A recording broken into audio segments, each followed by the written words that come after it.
दीन फतवों से नहीं चलता, किसी को अच्छी लगे या बुरी लगे सुन लो।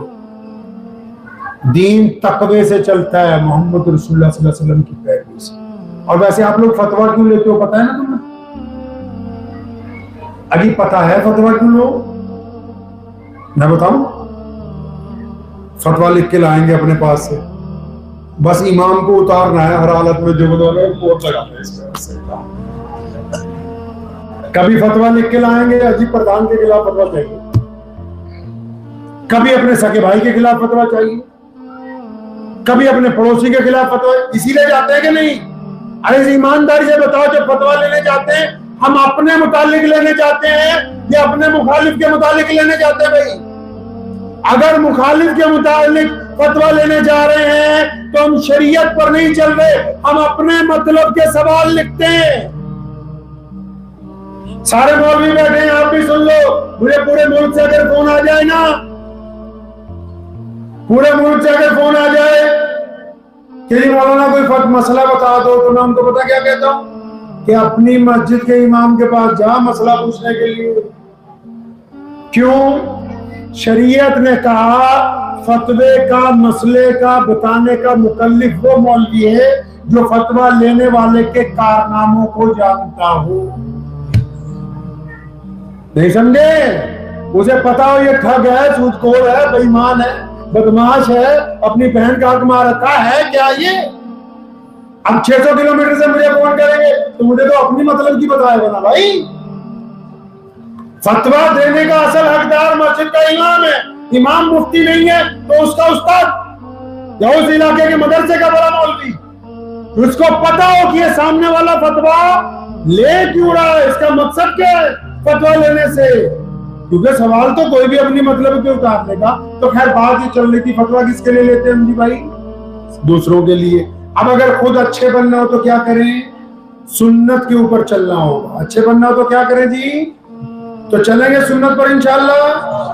तो सुन्नत में नबी अलैहिस्सलाम ने सूद लेना और देना दोनों क्या है जी? अब जो चीज अल्लाह को नहीं पसंद अगर हम वो करेंगे तो बरकत होगी नहीं। तो इससे दूर भागना है, इस बीमारी से दूर भागना है। ये अच्छी चीज नहीं है, आपकी सेहत को बर्बाद कर रही है, सिर्फ अमाल को नहीं सेहत को भी बर्बाद कर रही है। सूद लेने वाला भी टेंशन में और देने वाला भी टेंशन। लेने वाले को ये फिक्र लगी हुई कि महीना खत्म हो रहा, कब ये पैसे देगा नहीं देगा। देने वालों को ये टेंशन हो रही कि पैसे है नहीं तो देने कहां से।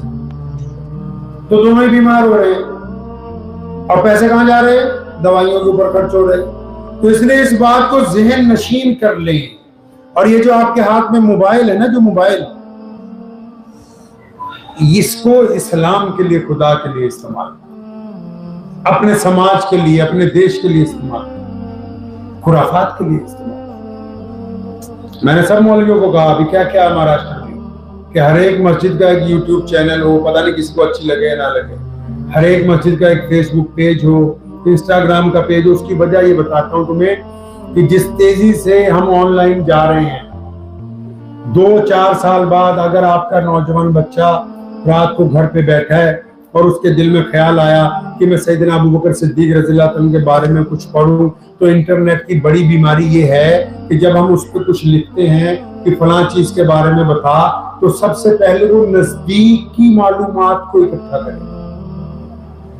जो लोग इंजीनियर है वो समझ जाएंगे इस बात। इंटरनेट में क्या बीमारी है? जब हम कुछ लिखेंगे तो पहले वो इस इलाके की, अगर मैं लिखूंगा कि जामा मस्जिद, तो उसने लुधियाना की जामा मस्जिद नहीं दिखानी। लुधियाना लिख भी दूंगा तब भी वो दिखाएगा कि किराना में जामा मस्जिद ना।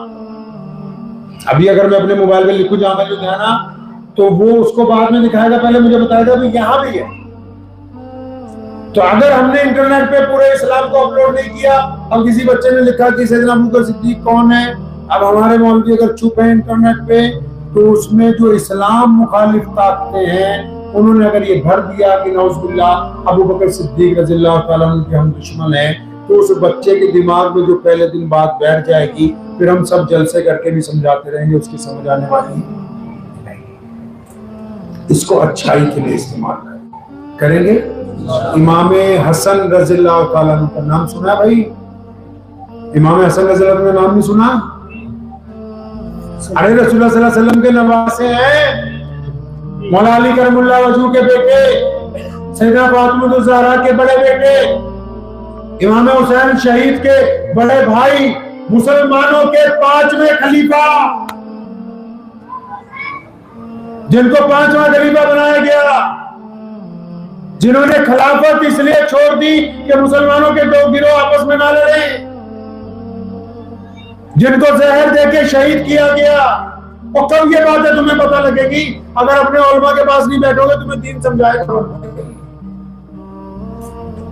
खुदा के लिए पलटो अपने दीन की तरफ। इमाम हसन रज़ियल्लाहु अन्हु को किसी ने पूछा, हसन अच्छा बंदा कौन सा है, मुत्तकी बंदा कौन सा है, परहेजगार बंदा कौन सा है?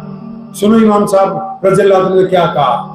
अब आप कौन से किसको मुत्तकी समझते हो? दाढ़ी बढ़िया हो, पगड़ी बढ़िया हो, टोपी बढ़िया लगा रखी हो, कुर्ता पजामा? नहीं नहीं नहीं, आप भी पता कर सकते हो कौन है बढ़िया।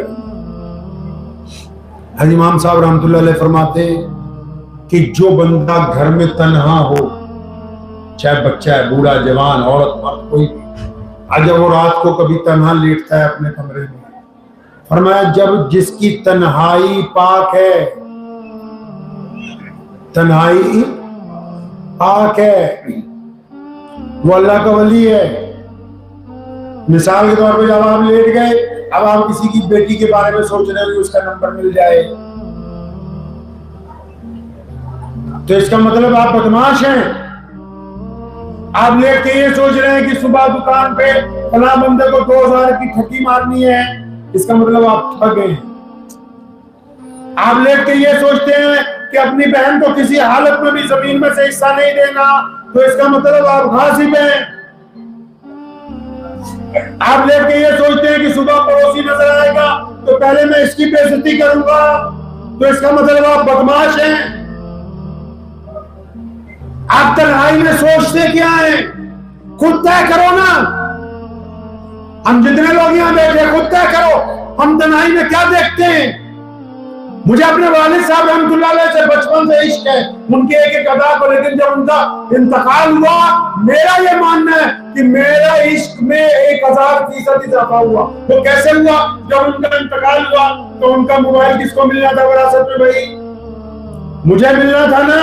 तो आज के दौर में फरिश्तों के बाद सबसे बड़ी गवाही कौन देता है जी?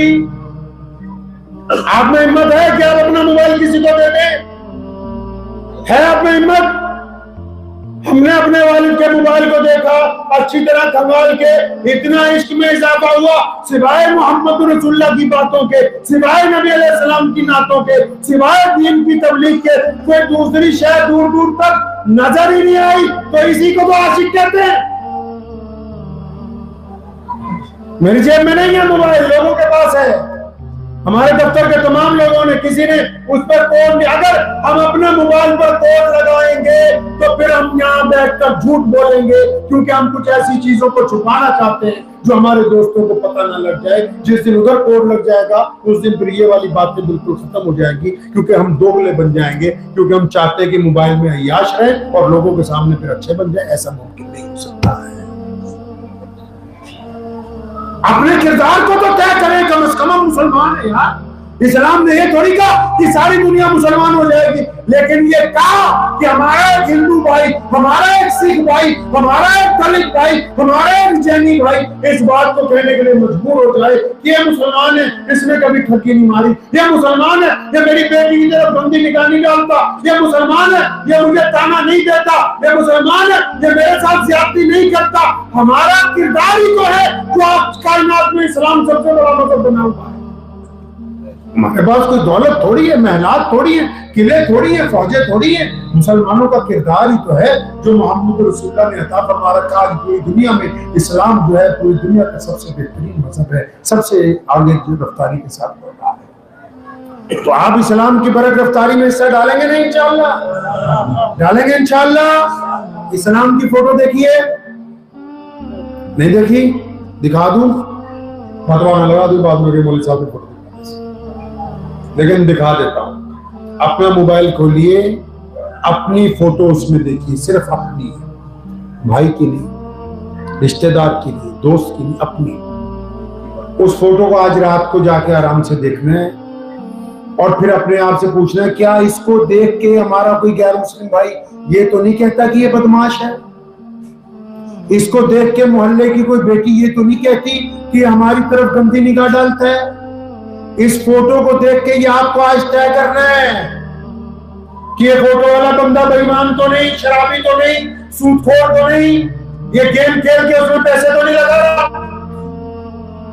ये तय करना है आपको खुद।